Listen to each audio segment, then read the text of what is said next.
Good morning, my name is Father Ayappa. I'm in Bhutan, Huan Choling, in the bordering India, and I'm here in the heart of the city, this beautiful temple, Buddhist temple, and I'm going to talk about Laudato Si in this context, what Pope is talking about. The people of Bhutan, they live very happy life, and they believe their future is blessed because they don't exploit resources. They always have in their mind the future generations. They use resources sustainably so that the other people, those who come after them, also can use them. So that is called sustainable development. I think Bhutan is a very good example for that. So Pope is writing about it, about the happy future and the need to reduce our carbon footprint.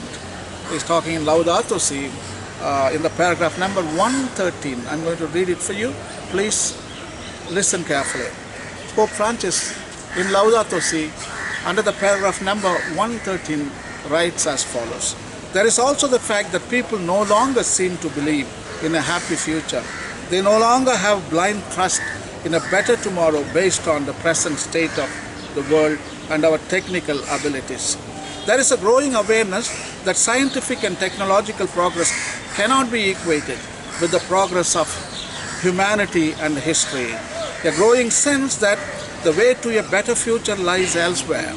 This is not to reject the possibilities which technology continues to offer us, but humanity has changed profoundly, and the accumulation of constant novelties exalts a superficiality which pulls us in one direction. It becomes difficult to pause and recover depth in life. If architecture reflects the spirit of an age, our megastructures and drab apartment blocks express the spirit of globalized technology, where a constant flood of new products coexist with a tedious monotony.